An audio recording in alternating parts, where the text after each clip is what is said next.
Otro de los temazos de la gran Celia Cruz. Seguimos en este sentido pequeño, pero muy bonito homenaje. Recordemos que tal día como hoy, en el año 2003, falleció Celia Cruz. Y ya es tiempo de Faro de Alejandría, así que saludo a María Isabel López Villanueva. Muy buenos días. Buenos días a todos. Preséntanos, por favor, a nuestro invitado del día de hoy y conferenciante de mañana. Eso es, mañana, día 17 de julio, en el Faro de Alejandría, en la calle La Viga, número 3, tendremos un nuevo conferenciante como cada martes. Mañana tenemos a Guillermo Cano Rojas y él nos hablará sobre el arte moderno, del arte moderno al arte contemporáneo, procesos, cambios y transformaciones. Muy buenos días y bienvenido, Guillermo. Muy buenos días. Acércate al micro que no muerde, para que nos pueda. Vale. Como siempre decimos, ¿no? Nuestros invitados de hoy que mañana hacen la charla, coloquio en el Faro de Alejandría, sin hacer spoiler, gran cosa. Pero ¿en qué va a consistir esa charla de mañana? Del arte moderno al arte contemporáneo. ¿Es un recorrido que vas a hacer? Es un recorrido y fundamentalmente un acercamiento para el gran público, tanto el especializado como el público en general, para dar a conocer de una manera más familiar y asequible qué es esto del arte contemporáneo y cómo hemos llegado a esta actividad del arte contemporáneo. Y me parece importante este tipo de conferencias, que las vengo dando tanto en Valencia, la Comunidad Valenciana, como fuera, porque siendo una manifestación cultural de las más importantes que tenemos actualmente en el país, es al mismo tiempo de las más desconocidas. Y siempre el público agradece mucho acercamientos para comprender qué son estas cosas raras que vemos a veces en los museos. Correcto. Yo soy uno de esos. Yo a través de la literatura es que he comenzado a aprender un poquitito más, a apreciar, porque claro, uno va a un museo, ves un cuadro y es que no tienes sino la más mínima idea, ¿no? Ni del mensaje, ni del proceso, ni nada. Simplemente vas en los grandes museos a admirar los que tradicionalmente todo el mundo mira y admira, con desconocimiento. Bueno, claro, uno va, qué sé yo, al Louvre y vas a ver la Gioconda, porque todo el mundo... Pero a mí me impresionó más que la Gioconda uno que estaba atrás, el de la boda de Caná, que es de 7 metros por 7 por 6 metros. Impresionante. Bien, vi la Mona Lisa, la Gioconda. Vale, Da Vinci, el Sfumato, perfecto. Pero como no sé, entiendo yo que sabiendo se puede apreciar mucho más y mejor esto. Pero primero, la primera pregunta luego es que creo que es obligada. ¿Qué es el arte moderno y qué es el arte contemporáneo? ¿En qué se diferencia uno del otro? Vamos a partir de allí para poder entender un poco mejor de qué va la charla. Pues son dos momentos bien diferenciados dentro de la historia del arte occidental. El arte moderno corresponde al periodo que va del siglo XVI hasta finales del XVIII y parte también de comienzos del XIX, y el arte contemporáneo arranca desde finales del arte moderno hasta nuestro momento presente. Son dos momentos históricos muy distintos, muy relacionados entre sí, y que necesitan naturalmente pues de su familiarización y de conocer un poco cuáles han sido los procesos que han hecho que desde que se pinte pintura de corte, pues con el mecenas de turno, familias adineradas, los Mendoza o las familias italianas, a cómo al final acaba el arte reflejando el subconsciente y la sexualidad, envolver edificios bajo plásticos gigantescos. ¿Cómo hemos llegado a todos esos cambios? Pues esos dos momentos distintos tendrán su explicación en la conferencia. Suena muy interesante, Isabel. Sí. Y quería preguntarle, ¿los problemas y las enfermedades también se reflejan? Los problemas y las enfermedades, hombre, siempre ha existido dentro del arte, primero, una dimensión que es su carácter terapéutico. Eso ya está formulado desde Aristóteles. y se le otorga un papel bien importante a la actividad artística como terapéutica, pero es que además de esta dimensión existen bastantes artistas que se han preocupado por reflejar a través de medios artísticos el sufrimiento, que puede ser tanto físico como psíquico. Pero, ¿qué más? ¿Cómo te puedo responder mejor? No, sí, yo quería saber, por ejemplo, un experto que está estudiando un libro, si puede reconocer que en un libro, una pintura, que en esa pintura hay dolor o ha habido dolor. ¿Me explico? Te entiendo. Eso. En eso te puedo decir que actualmente existen muchas maneras de entender el arte. Y dentro de ese entendimiento tenemos artistas, poetas, dramaturgos que han hecho de su sufrimiento personal un motivo de creación. Pero también nos encontramos otros muchos que lo han hecho de la felicidad. Entonces, no todas las mismas explicaciones sirven para todos los creadores. Habría que ir ya caso por caso viendo qué papel ha hecho el sufrimiento. La melancolía, por ejemplo, ha sido un tema muy reflejado dentro de las artes. Durero tiene hecho un grabado sobre este asunto. Eso. Pero el siglo XX también, en la medida en la que el arte se ha distanciado de los intereses religiosos y monárquicos para poder atender su propia libertad, entonces cuando ahí nos hemos adentrado en todos estos terrenos personales e individuales de reflejar la vida psíquica. Sí, yo la verdad comencé a leer un poquito más porque me llamó mucho la atención de la forma de Da Vinci, ¿no? De Leonardo da Vinci, y luego esa enconada rivalidad con Michelangelo. Yo no entendía, ¿no? Cómo en vez sí, se admiraban, pero se admiraban desde la rabia, ¿no? Casi desde la envidia el uno al otro. Y a mí me costaba mucho entenderlo, ¿no? Por eso comencé a leer un poco más hasta que fui a Florencia. Y yo quedé enamorado, me parece la ciudad más hermosa del mundo. O sea, cada esquina es arte, es belleza. Y siempre llegaba a pensar, ¿no? ¿Qué tiene que suceder? Es decir, ¿cuáles son las condiciones que tiene que haber para que en ese momento, hablo específicamente de ese momento florentino, haya surgido tanto genio? Menciono dos, pero son tantísimos, ¿no? Es decir, es necesario para estas creaciones de cualquier época que la sociedad también tenga un caldo de cultivo adecuado para la generación de estos personajes. Me gusta mucho tu pregunta, aunque tengo que reconocer que tiene una respuesta un poquito compleja y quizás larga para exceder un medio como el de la radio, ¿no? Pero sí te puedo decir que efectivamente esa relación existe entre la sociedad y grandes figuras de los campos, no solo del arte, también de la ciencia o de otros campos de conocimiento, ¿no? Hay algunas teorías que evidencian que cuanto mayor florecimiento económico, tanto más facilidad para que se puedan dar grandes creadores o avances. Por ejemplo, la Atenas de Pericles, por ejemplo, la Florencia del siglo XVI o el París de finales del siglo XIX. Correcto. Pero también podemos encontrar ejemplos de sociedades o momentos históricos de carencia y que también han sabido generar, quizás porque hay una expresión popular que dice que el hambre agudiza el ingenio, y también podemos encontrar ejemplos en la dirección contraria. Es que realmente es muy complicado dar con una sola idea que nos defina y nos englobe tantísimas manifestaciones artísticas como hay hoy en día. Sí, yo lo comencé a ver también, por ejemplo, en el tema de la música, ¿no? Con Mozart y Beethoven, un momento bastante similar. Y bueno, eso que había creado en Viena en ese momento, que permitía que dos genios, con una época, unos años de diferencia, pudiesen desarrollar eso, ¿no? Y a mí siempre me ha llamado la atención cómo antes ha habido, ¿no? Y los admiramos a todos esos genios. Y ahora tenemos genios, ahora tenemos gente que esté haciendo arte tan trascendental como el que admiramos de ellos, te pregunto. Qué buena.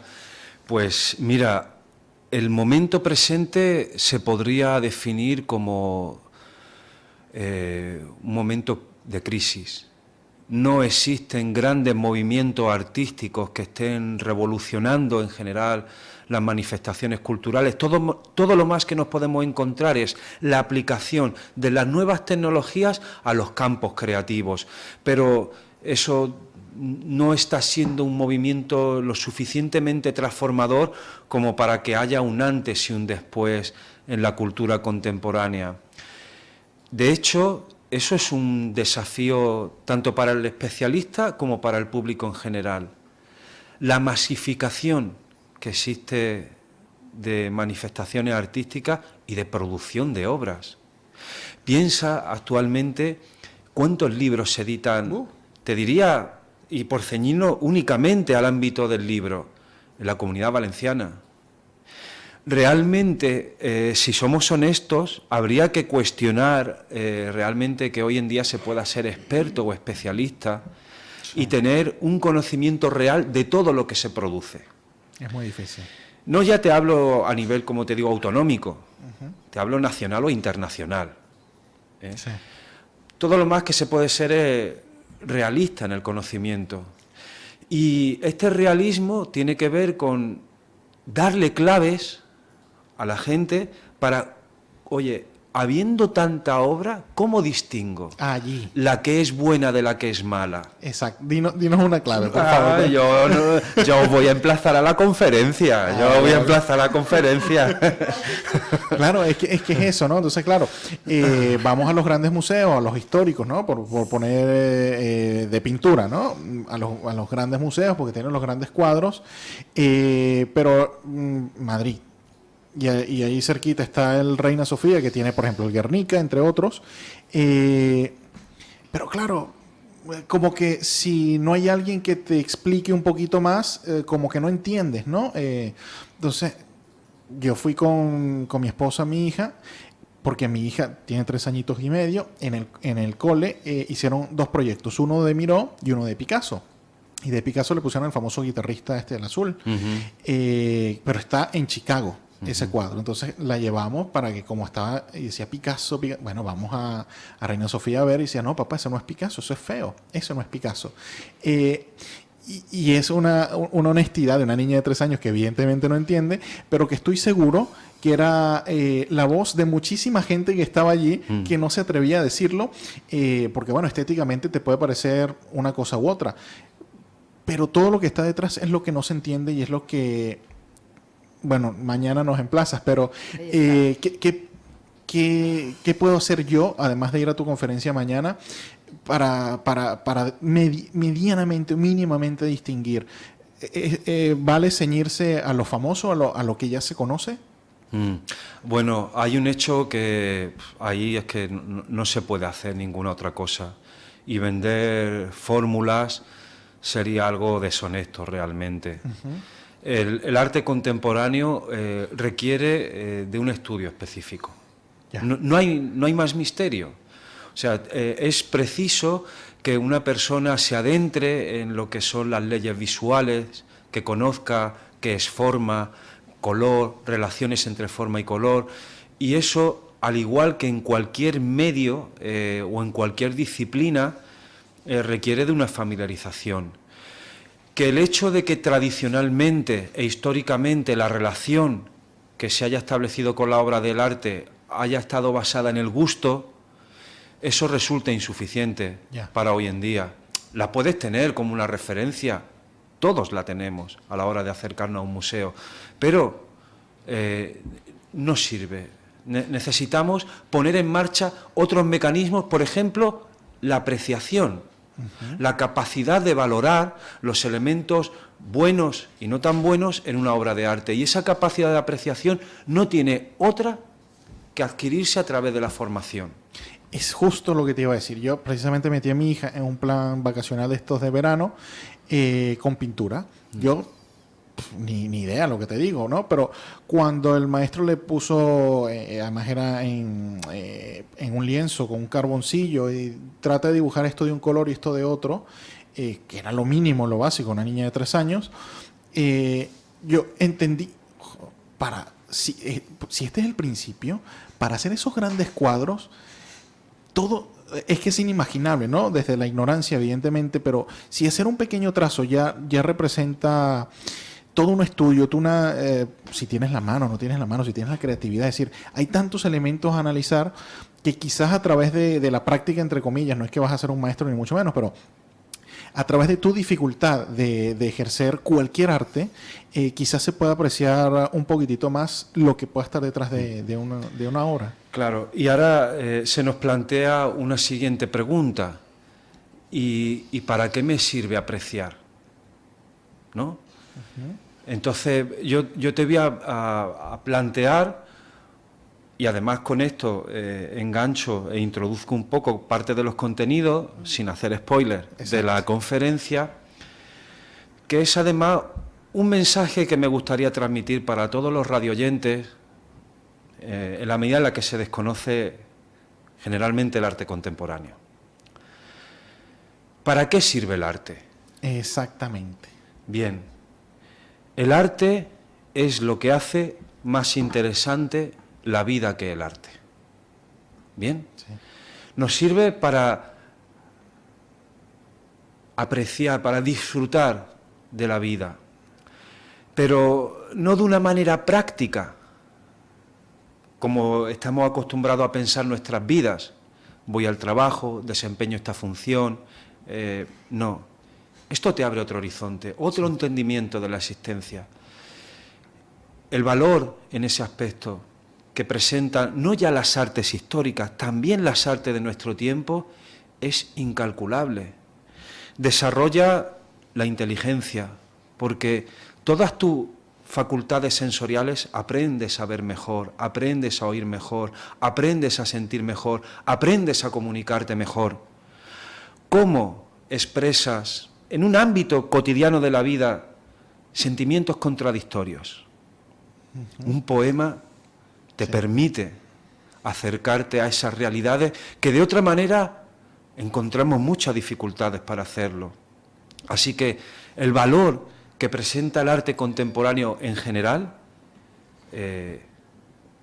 nunca estará suficientemente pagado, pero sí que es cierto que requiere de acercamiento. Y en esto es muy importante que las instituciones adquieran una conciencia realmente importante sobre este asunto. No es útil socialmente sobredimensionar, ni en primaria, ni en secundaria, ni siquiera en el ámbito universitario, que se ponga tanto énfasis. Por ejemplo, voy a pensar en los muchachos de 17 y 18 años. Está bien que conozcan la cultura de Góngora, autores locales, pero que no conozcan su tiempo, que les sean privadas las herramientas de acercarse a lo que realmente son los cambios que están viviendo, es una torpeza que hay que corregir. Totalmente de acuerdo. Es una torpeza que hay que corregir. Es que se entiende que en su momento, yo lo entiendo, lo interpreto lo que me dices por el tema educativo también, ¿no? Se entiende que en su momento el pensum curricular se haya creado de una manera para un objetivo en específico, pero evidentemente está absolutamente desfasado y no los jóvenes primero estudian para pasar de materia, para pasar de grado, no para aprender. Y a partir de allí, evidentemente, no hay desarrollo ni cognitivo, ni de pensamiento, ni de apreciaciones de este caso del arte, ¿no? Es decir, están como aplanados, ¿no? Como que, y a mí me da miedo, me da pavor lo que pueda venir en ese sentido. Y enlazo entonces la pregunta. ¿La educación nos ayuda a apreciar más y mejor el arte? No. No necesariamente. La educación genera una serie, y me refiero a la que se realiza a nivel estatal y con aplicación en ámbito autonómico. Genera, desde mi entendimiento, más problemas que resolución de problemas en este ámbito. Primero, porque se está permitiendo una debilitación, un debilitamiento del ámbito artístico en el ámbito de la enseñanza. La última reforma importante del ministro Wert llevó a cabo reducir la educación a los ámbitos de excelencia y de competitividad que fundamentalmente proceden del ámbito económico. Claro que hay que atender eso, pero también el ámbito económico, el orden económico produce deshumanización, y la única manera de combatir esa deshumanización, el único antídoto real, lo encontramos en el ámbito del pensamiento, del conocimiento y del arte. Así que no atender eso es generar una base social con un panorama, voy a decir, que indeseable. Así que esto, claro, como antes comentabas, yo desconozco, bueno, ¿y cómo hemos llegado a desconocer lo que nos rodea? ¿De qué manera nos exaltamos con algunas figuras históricas y al mismo tiempo caminamos a ciegas con lo que nos rodea? Hay distintas razones, que además serán abordadas en la conferencia, pero por las que tienen que ver con razones educativas, es necesario una reforma importantísima, pero en el ámbito universitario también, Nosotros desde nuestra asociación tengo que decir que varias veces hemos planteado la recuperación a la Universidad de Alicante de los talleres de escritura creativa. Yo he sido profesor de la Universidad de Valencia de estos talleres, ¿no? Se entienden que hay otros valores más importantes, aunque luego los propios profesores quieran venir a los municipios y presentar sus libros, ¿no? Sí. Que ahí entiendo, digo, oye, vamos a poner un poquito de acuerdo, claro. O importa o no importa, ¿no? Entonces, hay muchísimo énfasis en conocer de una manera desmesurada otros periodos de la historia, y al mismo tiempo la historia contemporánea, la literatura contemporánea, la poesía contemporánea, no te voy a decir que sea inexistente, pero sí está necesitada de mucha mayor atención. Yo tengo un caso, ahora está viviendo en Perú, es venezolano, además es el padrino de mi hija mayor, y él ganó en el año 2005 el Premio Nacional de Poesía, el libro Poesía en Venezuela. Lo calificaron, de hecho, como el mejor libro que se publicó ese año en mi país. Y tuvo que huir de Venezuela, bueno, además por toda la crisis que tenemos allí, porque como artista, porque no solo es poeta, es un músico extraordinario, compositor, etc. O sea, un fuera de clase, con coeficiente intelectual súper elevado además, un genio. Y bueno, estaba viviendo arrimado en una pensión sin dinero, porque él apostó su vida al arte, y el arte, lamentablemente, no el arte como tal, sino lo que tú mencionas, pues alrededor hay mucho desconocimiento, sí, el poeta, el que canta bonito, pero hasta allí, ¿no? No hay una verdadera valoración del arte, del acto creativo, ¿no? De lo que implica eso para la humanidad. Yo creo que eso es una de las cosas que tenemos que buscar de rescatarlo de alguna manera, porque si no nos estamos perdiendo, ¿no? Nos ceñimos a ciertas cosas y estamos perdiéndonos. Es que ahí existe un doble rasero, y no quiero tampoco ser excesivamente crítico, pero hay un doble rasero. ¿Cuántos municipios viven en cierta forma culturalmente de los escritores o de los poetas o de los pintores que han formado parte en un momento dado de la vida municipal? No.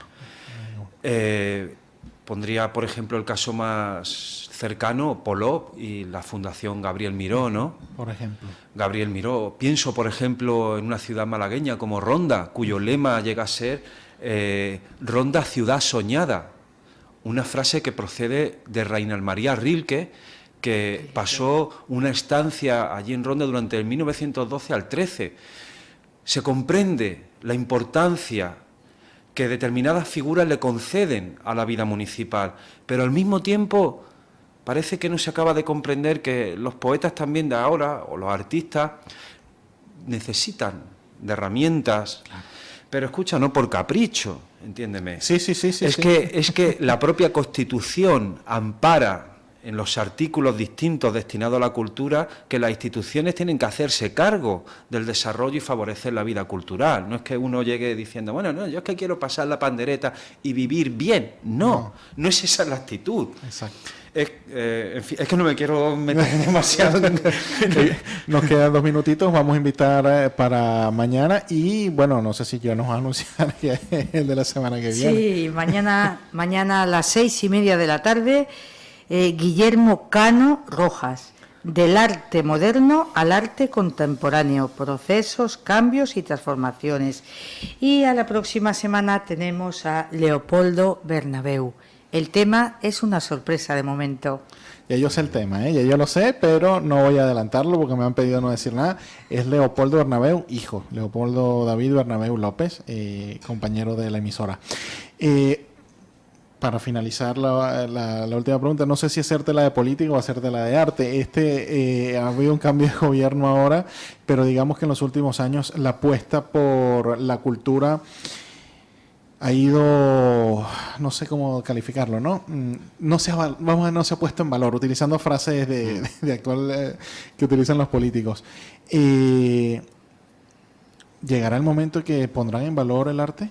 Al menos aquí en España, los políticos. Es necesario, además, ¿no?